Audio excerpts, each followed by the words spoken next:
everyone thinks that knows me recently just knows this, crazy fucking freedom fighter out in the streets, throwing blood and paint and banners and getting arrested and stuff. There's a major compassionate side to me where, I've done so much work. I've raised millions of dollars with my artwork for the less fortunate, specifically our veterans and our disabled veterans. And, you don't see that. So I used to, they used to have me on all the time, Channel 5, Channel 7, all of them, everything, every day. And CNN even had me on a few times in the past. But all of a sudden, I became this devil, even though I was doing this same thing, same way, aggressively.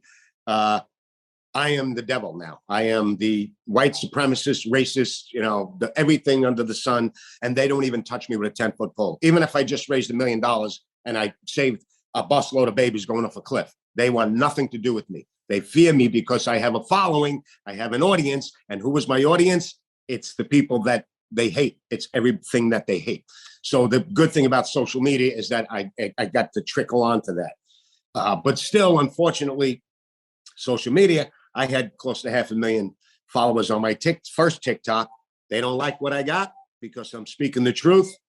Gone.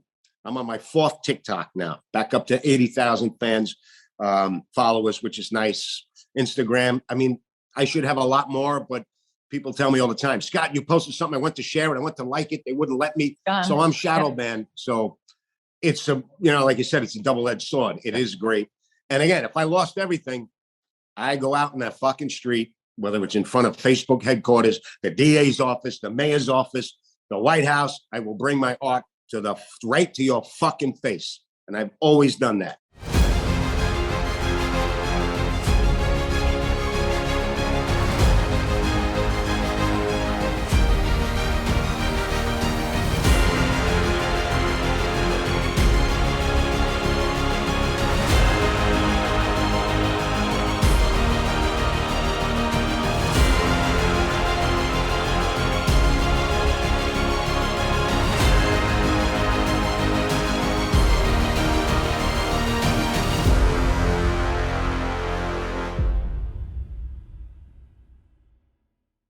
Hello, welcome to our new version of our podcast, our Flex Your Freedom show. We have taken a turn towards more of our true path based on what's happening in this world, based on how we've evolved, how we've grown. And we are super excited to bring you today's guest as one of our inaugural guests on our new platform of Flex Your Freedom. Scott LoBaido, you are somebody that I have followed for a while and watched and studied and learned. And I think how I describe you to some people who are like, who's Scott? I'm like, I feel like you're the person who does things that a lot of us dream, would love to do. We walk around in our heads, like this is what we're doing in our heads, but on the outside, we're just smiling and moving on, right?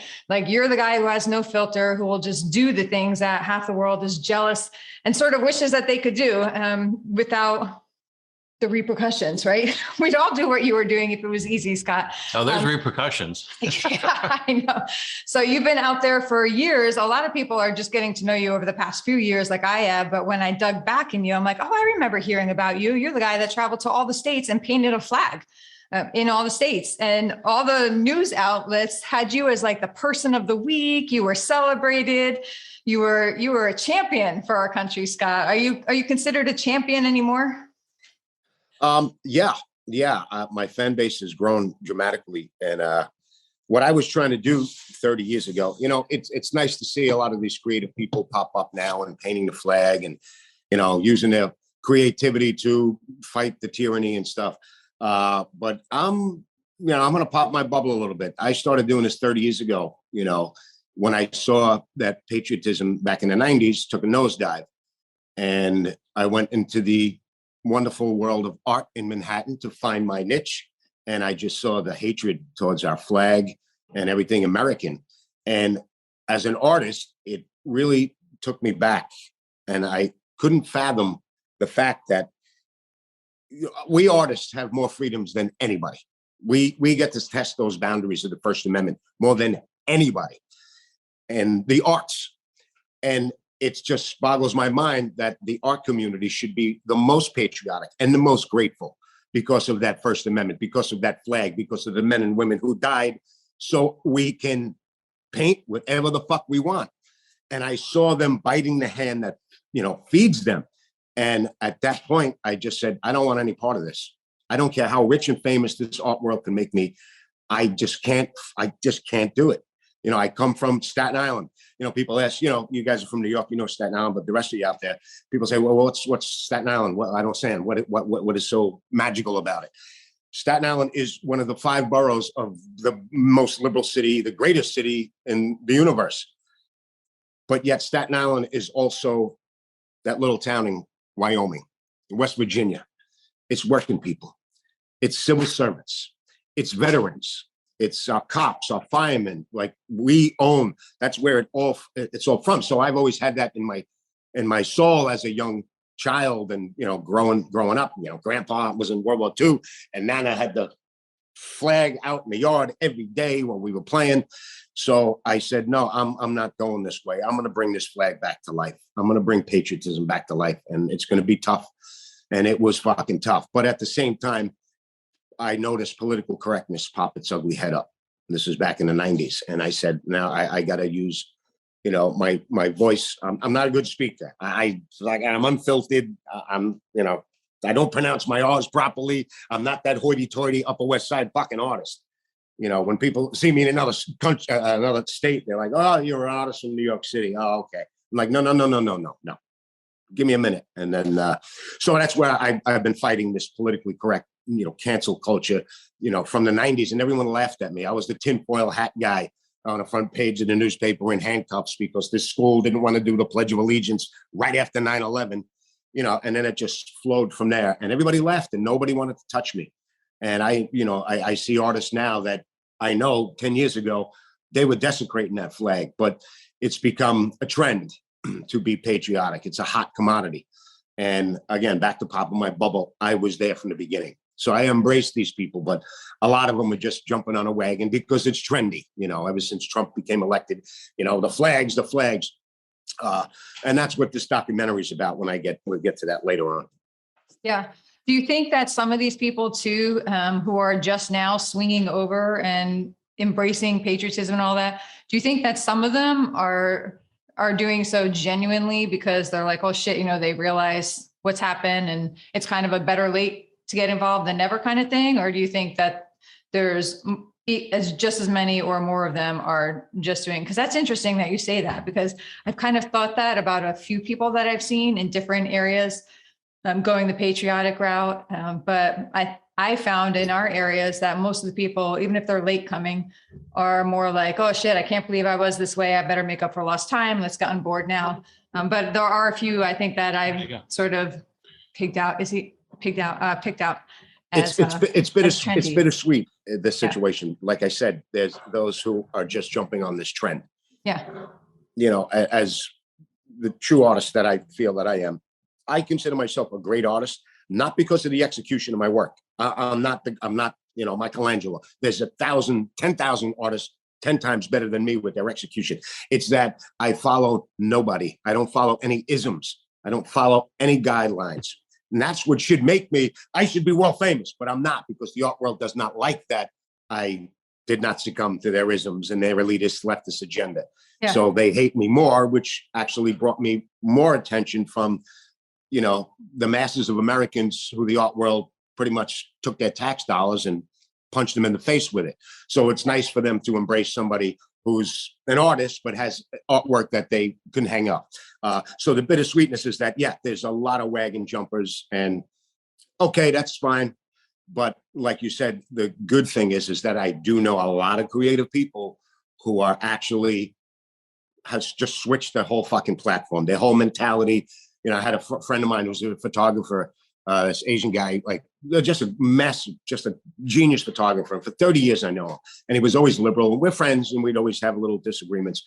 And I was at this rally that I had here in Staten Island a few months ago, and he was shooting, and he just came up to me and whispered in my ear. He said, "I'm with you now." And I swear to God, I get choked up right now. Yeah. Because for him to fucking say that, to say that to me, was a wonderful thing. So I'm seeing a lot of people come over because it's so fucked up. How can you not see how bad it is?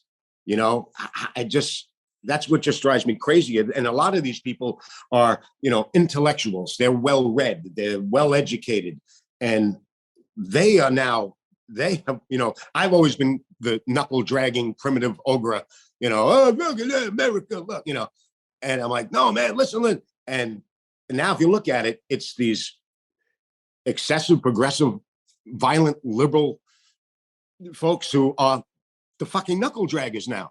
They're the fucking idiots. Yeah. And I tell all my friends that are on my side, I said, when somebody comes over to you, because they're going to be coming over, do not gloat. That's one thing I do not do. I'm like, I told you so, you fucking idiot. Nope. I swear to God, I embrace them. I don't make a thing. I don't make a post. So I see that happening, which is a good thing.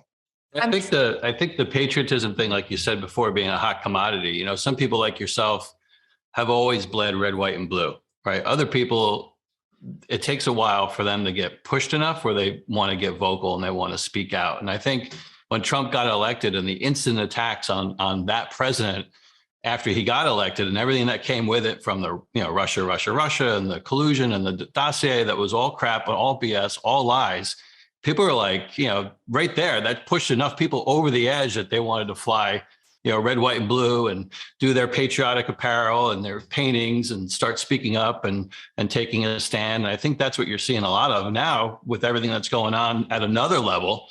You're seeing it even more. And now you have a voice. Like social media is like that double-edged sword. Mm-hmm. But now before, you get to actually share your voice and your passion right there, on a custom audience that you're building for yourself, like on TikTok and all these other platforms. And that's just super powerful. It is. It's a shame because I used to be a regular on, all the local regular networks. When I did something, everyone thinks, that's what this documentary is also about. Everyone thinks that knows me recently just knows this, crazy fucking freedom fighter out in the streets, throwing blood and paint and banners and getting arrested and stuff. There's a major compassionate side to me where, I've done so much work. I've raised millions of dollars with my artwork for the less fortunate, specifically our veterans and our disabled veterans. And, you don't see that. So I used to, they used to have me on all the time, Channel 5, Channel 7, all of them, everything, every day. And CNN even had me on a few times in the past. But all of a sudden, I became this devil, even though I was doing this same thing, same way, aggressively. I am the devil now. I am the white supremacist, racist, everything under the sun. And they don't even touch me with a 10-foot pole. Even if I just raised $1 million and I saved a busload of babies going off a cliff, they want nothing to do with me. They fear me because I have a following, I have an audience. And who is my audience? It's the people that they hate. It's everything that they hate. So the good thing about social media is that I got to trickle onto that. But still, unfortunately, social media, I had close to 500,000 followers on my first TikTok. They don't like what I got because I'm speaking the truth. Gone. I'm on my 4th TikTok now, back up to 80,000 fans. Followers, which is nice. Instagram, I mean, I should have a lot more, but people tell me all the time, Scott, you posted something, I went to share it, I went to like it, they wouldn't let me. So I'm shadow banned. So it's like you said, it's a double-edged sword. It is great. And again, if I lost everything, I go out in that fucking street, whether it's in front of Facebook headquarters, the DA's office, the mayor's office, the White House, I will bring my art right to your fucking face. And I've always done that. And that is such a sexy beast to, because I my energy level is just beyond out of control. So I have to do this shit. Everybody's on the thing and I understand that, I'm sorry, I'm rambling, but I understand that, why I've become so popular lately is because I am the voice of those who, the cops, the firemen, the sanitation workers, with the school teachers, anybody with a good paying job that will get fucking humiliated and fired if they say one thing. And it's frightening. It's frightening. Yeah, you're like a similar voice like Trump, right? You're saying what everyone else is thinking, right? You're giving them the voice that they're already thoughts that they're thinking. Exactly. Yeah, and I love that you point out not the point you made a little bit ago, the point to not gloat when people say, hey, I see this, I'm with you now, because I see a lot of people on both sides who are gloating, but mostly, you know, on the conservative side now, or I'm not even conservative, I'm registered independent, but it doesn't matter, right? I'm automatically painted as one way because I don't think there is such a middle anymore. I think you got to be over here to get us centered, but that's a whole other path. But I see a lot of people now, like, just saying, I fucking told you so. And that doesn't do, all that does is just piss people off. And so I always cringe when someone says that. I'm like, you know, use your inside voice for that. Think what you want to think, but like say something. Just like, this is. I'm not guilty of that. Right. Yeah. Right. It makes me fucking insane. asshole. Fucking about fucking time. Right. Yeah. I'm like, yeah, like call me up and say, I'll put my email. Anyone who wants to gloat, you know, call me or send me an email, gloat to me and be nice to them. Right. Because we need more people to kind of, to come around and to work together and help us. And I think, Scott, also that, you know, you can't beat the person who doesn't quit. It doesn't matter like how squashed we got. I mean, it does matter, right? But what we're seeing now, and we're seeing in Canada and we're seeing here, is that these people, we're not going to stop, you know, especially I think they kind of cut the numbers of people down along the way. Like you said, people were forced between putting food on the table or speaking their minds or getting that medical procedure they didn't want. When it comes to, it's easy for us to say, don't get it if you don't want it. But when, you know, you have a 3-year-old who needs diapers and you're not gonna be able to get it, you know, you can't fault someone for making the choice that they need to make at that time. But the people who've managed to kind of go through that funnel and are still standing solid, and then all the people who've had to give in a little bit but are still ready, are still standing solid, even though they've had to take a couple steps back, they're still there, right? We're still here. None of us are going away. We're not stopping. You're not stopping. You're getting more support. Your documentary is going to really kind of, I think, attract people to you or attract people to your message. And I think it's more important that people see you coming forward and doing these things, because yeah, they are extreme, like splashing red paint on the street, right? That's a little like extra, like beyond what people are going to do. But did it get the point across? Yes. And yeah. I think these things have to be done in tandem. The protests and the rallies are one thing. We have you out there doing your thing. We have other people doing out there doing their thing. I think we have to have people like you, Scott. We have to have people who are going to do something different, who are going to do something extra. And you're willing to take the falls, man. How many times have you been arrested? Roughly. About a dozen times. Like I imagine that sucks. I imagine that just sucks to be arrested. You know, I hope I never find out. What sucks is like one time I had to get I had to do a Friday protest, and I never protest on Friday. Back in the day. Why is that? Friday equals central booking for the weekend.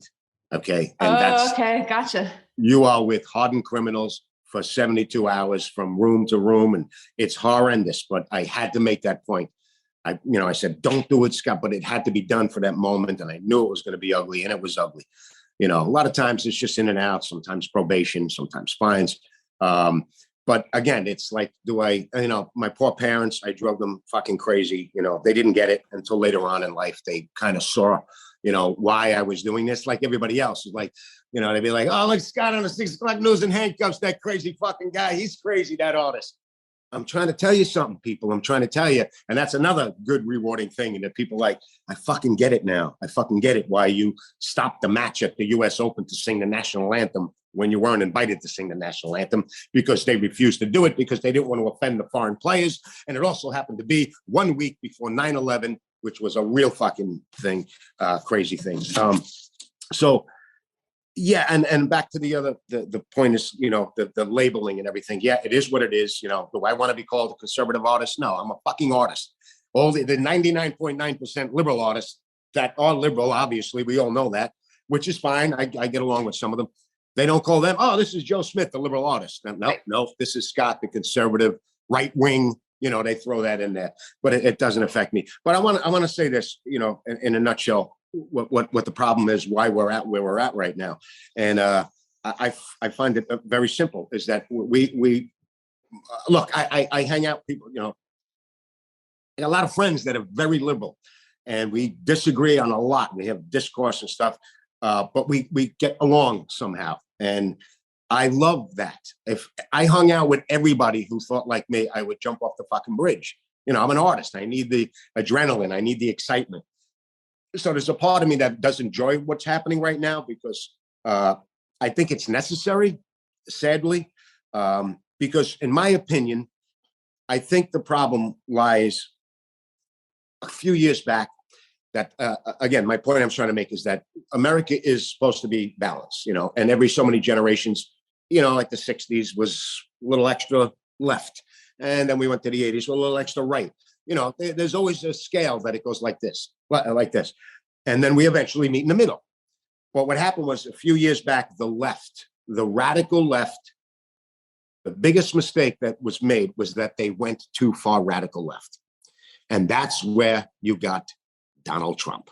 That is the number one reason that Donald Trump came into our lives, because the masses, okay, the masses of America, everybody thinks that the cities run everything because that's all you see about the cities. There's 8 million in New York. There's 10 million in California and Los Angeles or whatever. But the other 280, 300 million people are the fucking gears, the working people that run this fucking machine, that don't give a fuck if you're fucking a goat or your son's gay or if you're trans. They don't give a fuck. Trust me. I've been through this country 3 times over. I know these people. They give 2 fucks. But when you change their lives and push it upon them and regulate them and have their little girl go into a bathroom with a 6-foot fucking hairy gorilla man in a fucking skirt, and this is, this just goes on and on. These people had it. And now the conservative, they can call us whatever we want. They can call these people. They don't care what they're called, but they have fucking had it. And that's what happened. That's exactly what happened. So to fix this whole thing, the left has to fucking reel it in. Go moderate. Even my Democratic friends, I said, do yourself a favor. I know you're never coming over to my side, but if you're going to vote for a Democrat, vote for a moderate Democrat. Trust me. This is the only way that this is going to get fixed. Yeah. Good luck with that. All right. Let's talk about your documentary here, Relentless Patriot. That's what you titled it. Yeah. How long have you been working on this? For the last year and a half. This gentleman, I've been wanting to do something for a while because, again, not to be narcissistic, but I think it is a very interesting concept because I am a conservative, patriotic artist in a liberal city. And I've always fought the grain by myself. I never had anybody with me. Now there's, again, we talked about that. There's creative conservatives that are popping up now that are backing me up and coming around to my things. But I was always by myself, one man.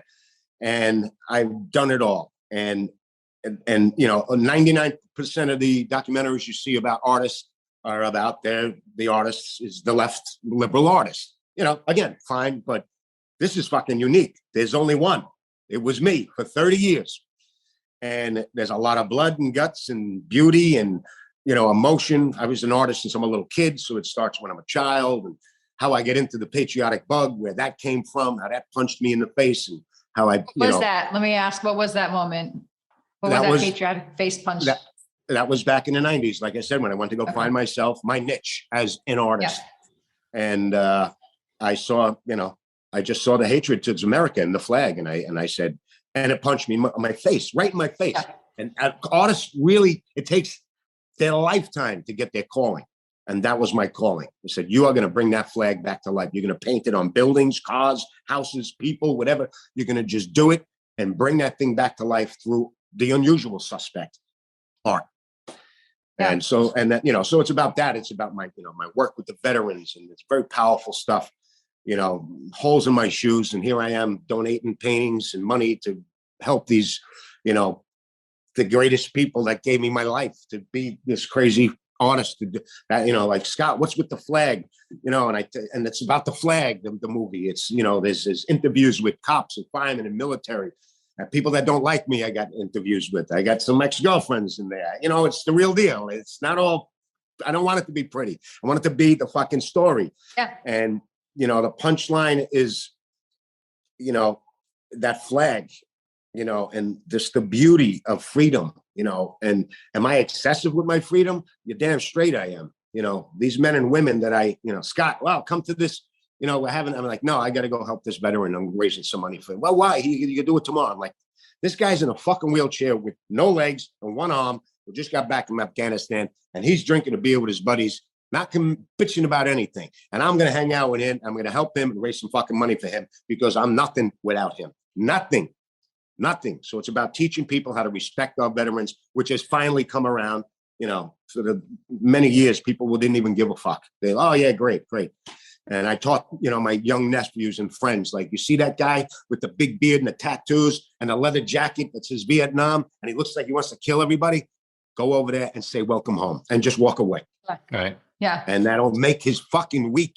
Trust me. And it'll make you feel good too. So Yeah, it's no about kidding. that, you know. Scott, are you working with Chris Martini? Is he the Yes. one? You know, Chris? We know his brother. Yeah. Okay. Yes. I mean, Chris we're Martini. like, we're connected and friends on some of the social media platforms too, but you know, we got to know his brother. We've had him on the show, Max, before. So yep. Chris but I Martini. think I saw the Hunter when you unveiled the Hunter Biding painting in front of Hunter's art gallery. show. Yeah, the gallery. Yeah. So Chris Martini actually, you know, it's funny. He came. That's what I was getting to a point before. I've been wanting to do something for a while, a documentary, and everything just never gets, because it's hard to find somebody in that business that's on our side who thinks like us.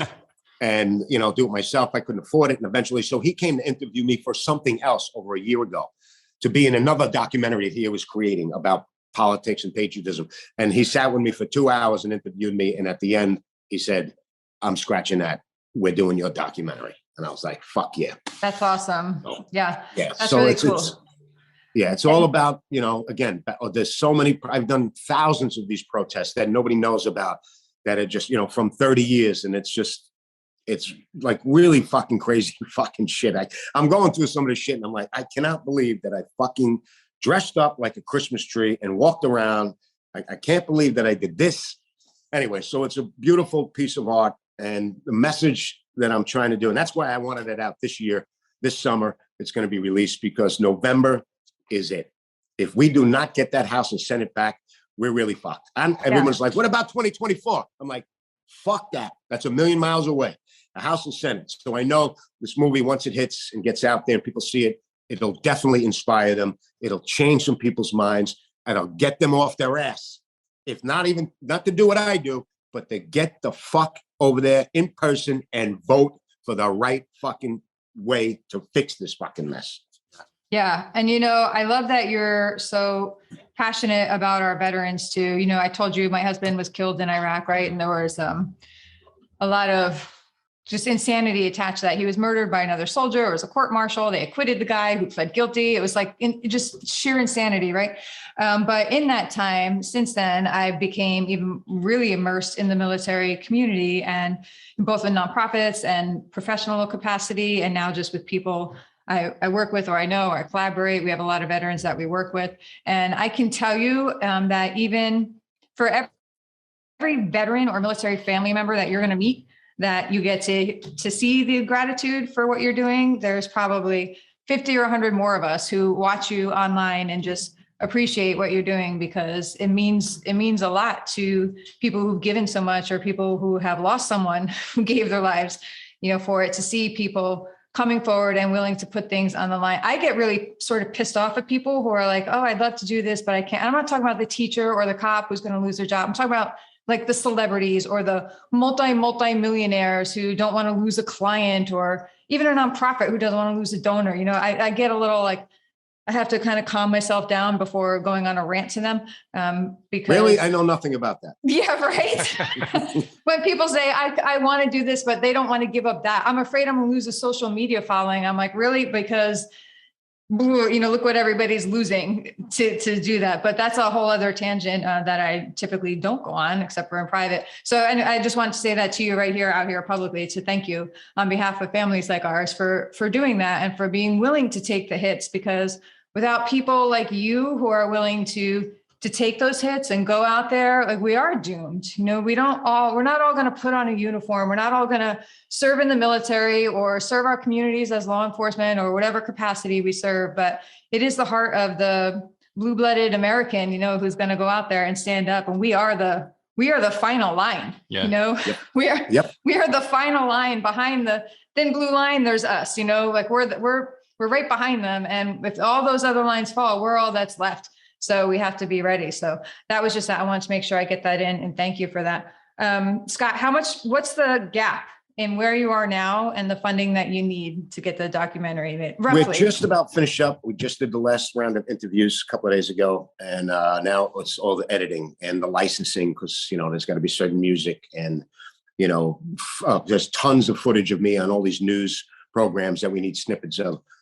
There's graphics and stuff. And, I got to say this is what pisses me off, is that, there's so many new followers of mine, but that people have to understand that I did make a sacrifice, never compared to, what your husband did or any of these. I always have to say that I didn't have the balls to do what they did, but I made some massive sacrifices. Yeah, no shit. That's what I was just saying. Like, you really have. Yeah, but I don't think of it like that. But at this point I am, because I'm looking at like George Soros, who hands out billions of dollars to any creative fucking jackass, as long as they are bringing down this country. And here I am, I honestly, I don't have a pot to piss in, as soon as I make my money, it goes right to another fucking rally, another project, another sculpture for some little kid that died of some disease that I just broke my heart, and everything, and so on and so on. And I'm asking for $100,000. And I know that we have George Soros out there on this side. I know they do. We are the capitalists. And I'm like, and it's all these working people that are throwing me $100, $500, $10. And that's beautiful. I love it. It means so much to me. But I just can't fathom the fact that nobody is out there. Are they afraid of me? Is that what it is? You could be anonymous. It just breaks my heart that, and people, my haters would be like, look at him again, begging for money so we can. Yeah. I like my fucking martinis and my cigarettes. All right. So I get a little bit of a reward, but I ain't got no yacht, no fucking mansion. And, it's all about the fucking movement. It ain't about me. I can't emphasize, like I said, 30 years ago, I could have stayed with that artwork, succumbed to their isms. I wouldn't be talking to you right now. I'd be some hoity-toity fucking gazillionaire famous artist. If it was about that, I would have done I would have took that other fucking path. I'm getting angry because it burns me up that I know the money's out there, and, it'll trickle in, but I know there's a couple of big fucking players out there just fucking, this is not about me. It's about the fucking movement. I'm just a jackass, crazy maniac running the fucking thing. I do appreciate that. And I know that there's going to be people who are in our viewership or who are in our community who do have the capacity to help and support. And again, that's why I wanted to get your story out there and let people understand why we are going to be putting this out there, why we're going to be sharing it, why we're going to be encouraging people to support, because it's not about buying you a new car or sending you on vacation or something. Like, you're really going vacation? out there. What the fuck is a vacation? Right? You send other people on vacations. But so, you're really out there. You're literally getting the handcuffs on your wrist. You're getting hauled off to jail, and not because you're being violent. I want to say too, I want to correct that. Like, you've been arrested gazillions of times, but not for not for anything violent. You never hurt anyone. You're just protesting. You're doing your version of a peaceful protest with paint and canvas and artwork. And you're just in places where people don't want to hear what you have to say. And you're standing the ground for the rest of us so that we can stand up there behind you. So please, anybody who is listening, who has the capacity to support, we're going to pop up the links here in this episode. We're going to share them out. Scott, we're going to continue tracking your progress as you move forward, and we're going to be popping this out. Are you going to be doing a premiere in New York?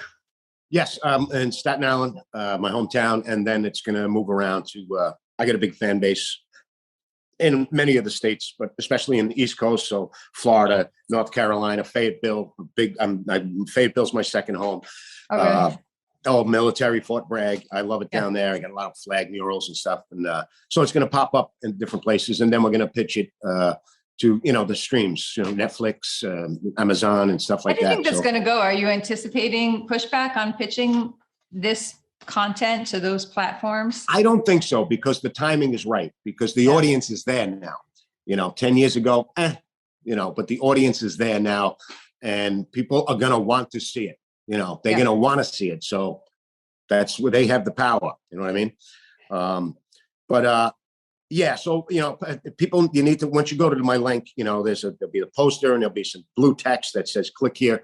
When you click on that, it gives you options to how to donate or whatever. But once you click on those things, comes up, there's a video that shows a little bit of what it's about. And I got a ton of pictures and stills of, my antics, my flag work, my better, so the story's right there. So if you're not even sure, even if you don't fucking donate and you want to learn a little bit more about me than what you know, click on it and you'll really be like, oh, this fucking guy's out of his mind, but in a good way.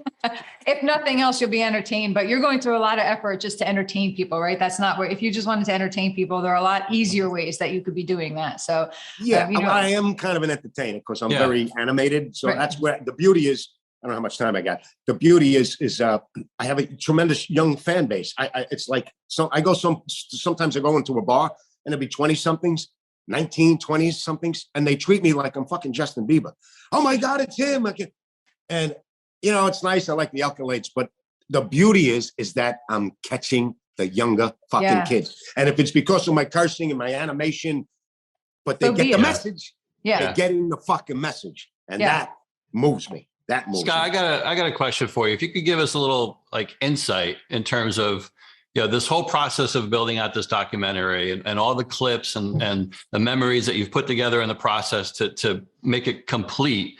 What's one of your favorite moments, throughout this, journey of yours that you had that really resonates with you the most? It's hard to say because every single one of them, and there's thousands of different things that are not going to be able to fit in this hour and a half documentary. It's hard to say, but working with the veterans is number one. Yeah. That's number one. That's my reward. When I have nothing, they move me. Hard not to get moved by them. That, and then, a couple of the really big protests, like singing the national anthem at the US Open in front of, a packed house, right before 9/11 happened, and getting dragged out of there. But I sang the whole thing, and there was no media footage. They all saw it. The media saw it. Nobody filmed it because, God forbid, this primitive fucking NASCAR loving fool who knows nothing about tennis except Anna Kournikova at the time, if you know what I mean. Excuse me. That's what brought me to tennis. So, and then just to disrupt this thing was, and make my point, stuff like this. There's so many. It's hard to say. And the other thing is, I'm not seeing any of this footage. He's doing it, interviews. I don't know nothing. Yeah. I give him everything. He puts it together, and then eventually I'll see it before we complete it to put my 2 cents in. But it's exciting. I never have time to appreciate things because it's right after I get off the phone with you. I got something to do. I got to paint this. I got to get that done. So I don't get to appreciate what I do. When a veteran thanks me, I forget. I don't even know what I'm doing. And I'm like, oh, well, thanks. It was nothing. And then, I realize, hey, that's a good fucking thing I did. I don't have time to think about that. So it's the same thing with this, but I'm getting excited. It's going to bring some hell upon me too, though. The haters hate me. 1,000%. Yeah. So I'm looking forward to that. Hey, if everybody loved me, I wouldn't be doing the right thing. You're not doing your job. 1,000%. Yeah. All right. So what is your advice then to Americans across the board who want to do something, who want to speak up, but are maybe a little nervous about it or on the verge, and again, they don't have to go do the extent that you're going to, but what are some ways that people can speak up, that people can come forward, that people can be a part of this movement that you are doing in your own way? How can other people find that thing that they could do to be a part of it in their way? Number one, what pisses me off the most is when people constantly, thousands of people message me pissed off. I can't believe I'm getting fired, this and that. And then they don't show up my fucking rally that I have for them. We got the house down the shore, so I took the kids there. Okay, well then shut the fuck up and don't get the fuck out there. Get out there. You don't have to throw paint. You don't have to just be a force. Let them see. Look what's happening to our friends in Canada. Canadians, for all these years, they're soft up there. A bunch of, they don't do. And look at these Americans, these fat, hamburger eating Americans. And look where we are right now. Without politicians helping us come together. Just the freedom. They're coming out. So that's getting a lot of people riled up. So show up, especially you parents. You parents are the future of this country. As respectful as I am towards our military and some of the politicians that do their right thing, they did their job. It's your job now because you hold the future. What's the future? Your fucking kids. And when your kids are being told what to do in school or their medical procedure, wearing a mask, you get the fuck in their faces. You don't have to be violent. You don't have to do anything illegal. It's called Amendment 1. Use it. Don't have to go overboard, but use it. And one more thing, I feel very optimistic about the future. Everyone's like, it's over. It's over. It's not over. I agree.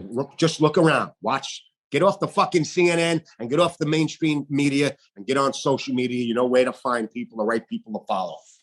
I have a lot of liberal friends too, Scott, and I get the same pushback that you do, but I love the conversation that I have with them too, you know.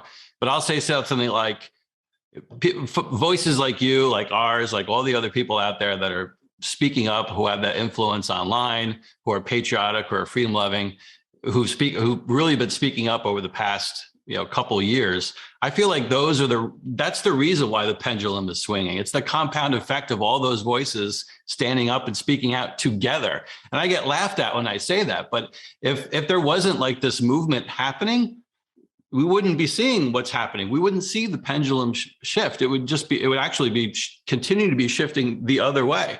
And so I'm grateful for folks like you who've taken upon themselves, in terms of your life's work, to take that stand and promote all the things that make this country, what it is. Cool. So Scott, when people want to find out more about you, what's the website? Where can they go? Where can they connect with you? My website is scottlobaido.com.